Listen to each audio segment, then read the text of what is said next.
Assalamualaikum warahmatullahi wabarakatuh.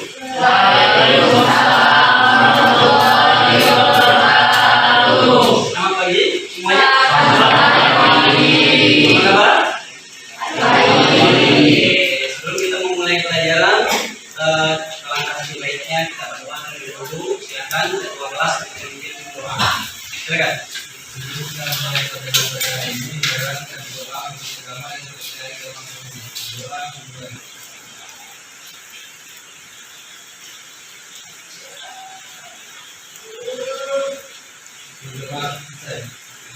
Terima kasih ketua kelas yang sudah memimpin doa. Mudah-mudahan dengan berdoa proses pembelajaran bisa lebih baik ya. Kondisi kelasnya sudah bersih, sudah rapi dan indah ya, karena sudah kalian laksanakan persiapan beberapa, jadi tampak indah. Jadi semangat belajarnya kalau suasana belajarnya seperti ini ya. Oke, sejarah pada pagi hari ini kita melanjutkan materi yang pernah kita pelajari sebelumnya tentang disintegrasi bangsa. Sebelumnya buku pakai sudah diambil? Sudah siap?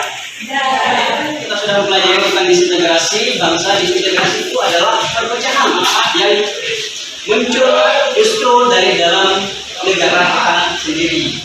Makanya ada beberapa pergolakan atau beberapa peristiwa yang terjadi, misalnya PKI Madiun, Darul Islam, Tentara Islam Indonesia, G30S, PKI, dan sudah dipelajari juga, sudah didiskusikan tentang DITI. Kemarin kita diskusikan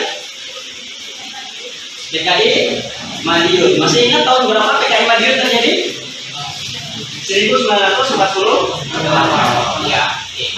Apa tujuan PKI melakukan pemberontakan yang di Madiun? Silakan ajukan tangan satu orang.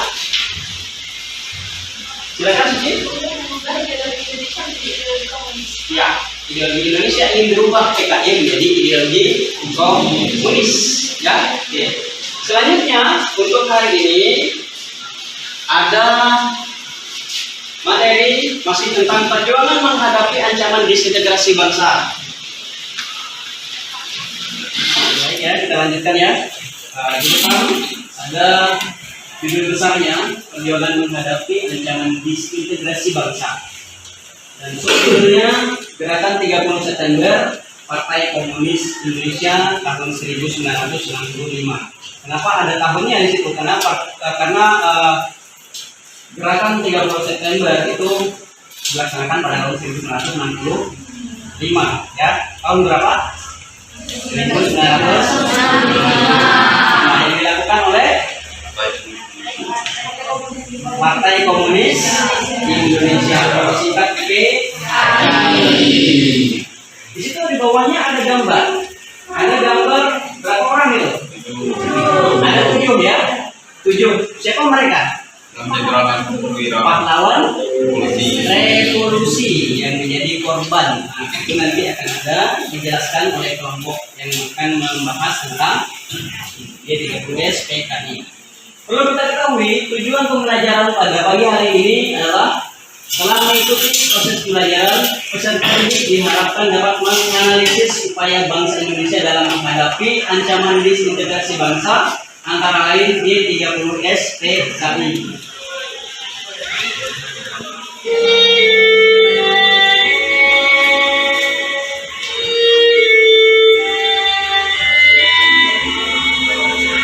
Menanggapi dan atas tentang Inggris secara pulau Islam Indonesia, tentunya Allah Jalla dan satu program TNI Angkatan Darat meramai aksi lucukan Partai Komunis Indonesia.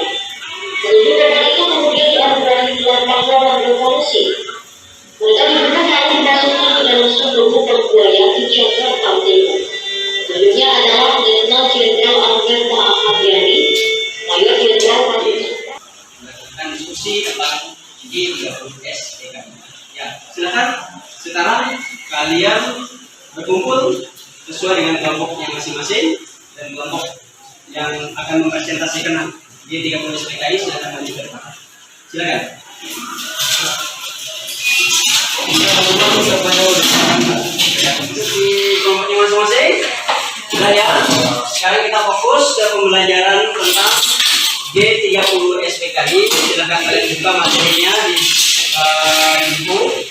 Untuk selanjutnya saya serahkan kepada moderator. Kamu moderatornya? Tulisnya ada? Tulisnya coba? Selanjutnya saya serahkan kepada moderator. Silakan. Halo semuanya, selamat pagi. Selamat pagi. Sesuai apa kata pepatah, tak kenal maka tak sayang. Tapi kalau udah kenal jangan terlalu sayang ya. Jadi perkenalkan, nama saya Ambar Ernestianingsih sebagai moderator. Saya Sumardianti, saya Nikitani, saya Novianti. Dan saya Paul Usman. Nah, di sini saya ada sedikit pantun ya untuk memulai presentasinya. Oke. Mohon bilang cakep ya. Kota Solo asal batik Sidomukti. Cakep. Nanya coklat sangat serasi.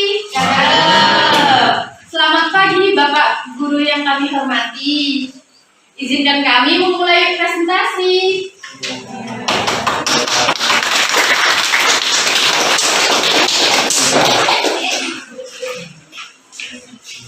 Materi pertama akan dibacakan oleh Suci Ramadianti.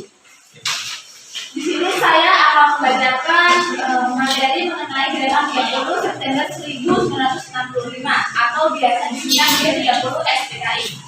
Di sini saya akan membacakan 7 teori mengenai peristiwa berita G30 S tahun 1965. Pertama, ada gerakan 30 September merupakan persoalan internal Angkatan Darat atau AD. Dikemukakan antara lain oleh Ben Anderson, W.F. Welcome, dan Choi Hotsato. Teori ini dikatakan bahwa G30S hanyalah peristiwa yang timbul akibat adanya persoalan di kalangan Angkatan Darat sendiri. Hal ini misalnya didasarkan pada pernyataan pemimpin gerakan yaitu Letnan Kolonel untuk yang menyatakan bahwa para pemimpin AD hidup bermewah-mewahan dan memperkaya diri sendiri sehingga mencemarkan nama baik Angkatan Darat. Pendapat seperti ini sebenarnya budayaan rakyat yang pro PKI segera memecah keras. Presiden Soekarno menyepakati kecaman itu, namun tidak sampai setahun menikebut tersebut dilarang oleh pemerintah. Sedangkan di daerah banyak sekali permasalahan yang timbul. Masalah ini diakibatkan oleh program agraria, di mana PKI melancarkan. Baik, saya perwakilan dari kelompok Bina ingin bertanya kepada kelompok tiga. Jadi pertanyaannya, apa akibat yang ditimbulkan dengan adanya usulan PKI tentang senjatanya petani dan buruh bagi masyarakat Indonesia? Teori perjuangan kelas, kemudian serta menerapkan prinsip kepemilikan barang dan aset lainnya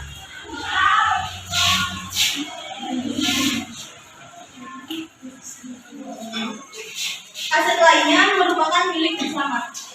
Sekian presentasi dari kami. Jika ada kekurangan saya mohon maaf. Jika ada kelebihan jangan dikembalikan karena kami orang yang ikhlas. Siap.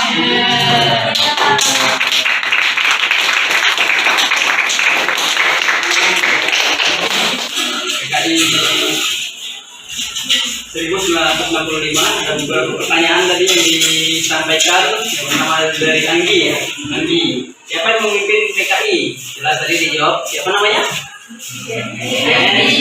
Aidi. Lalu yang kedua, akibat yang ditimbulkan dengan adanya usaha PKI tentang persenjataan petani dan buruh bagi masyarakat Indonesia. Jelas ya. Karena PKI ini adalah pasukannya petani dan buruh. Dan petani dan buruh itu sangat banyak di Indonesia. Jadi kalau dipersenjatai, dan nyatanya memang dipersenjatai ya. Contohnya ada satu gerakan yang disebut dengan Gerwani, Gerakan Wanita Indonesia. Itu dipersenjatai dan dilatih militer oleh PKI. Kenapa? Supaya pasukannya semakin besar, semakin banyak, supaya mereka mudah untuk melakukan pemberontakan. Itu yang menyebabkan PKI ini agak sedikit kompleks dalam upaya untuk menempaskan pemberontakan PKI oleh pemerintah, karena pasukannya sangat besar. Ikut dalam pemilu 1955, PKI menjadi partai keempat terbesar. Padahal 1948 PKI sudah ditupaskan 1955 bisa muncul lagi dengan partai terbesar keempat.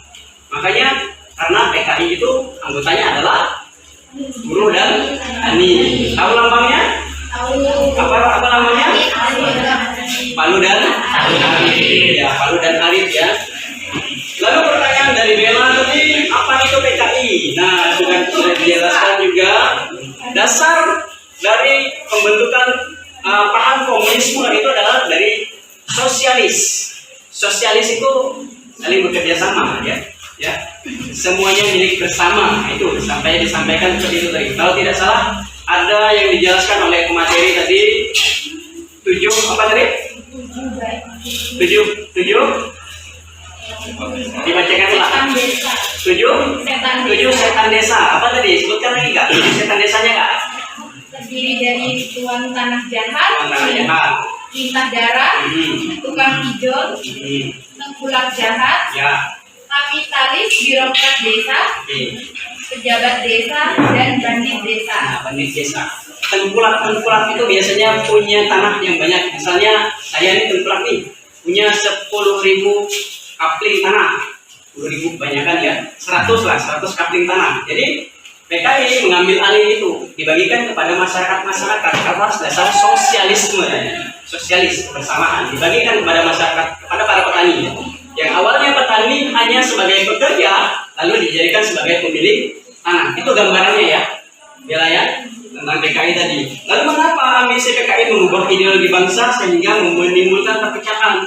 Karena ketika mereka ingin melakukan masuk ke dalam unsur pemerintah, mereka tidak mampu mengubahnya dengan bekerja sama dengan pemerintah. Lalu di situ ada TNI sebagai kekuatan negara Indonesia yang paham akan tujuan PKI untuk merubah konstitusinya, sehingga TNI dalam hal ini mencegah terjadilah perselisihan antara PKI dengan TNI. Makanya target utama mereka adalah yang ditangkap dan dibunuh adalah para pemimpin TNI.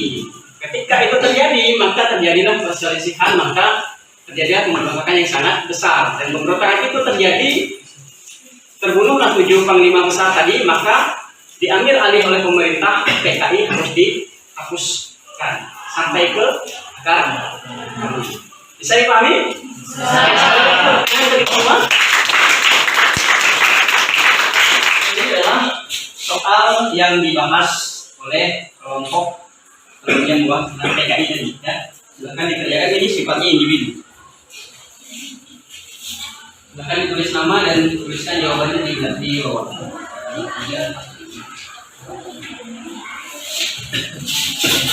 Bisa kalian cari sumbernya di buku, bisa kalian kerja bersama dengan kelompok teman-temannya di kelompoknya.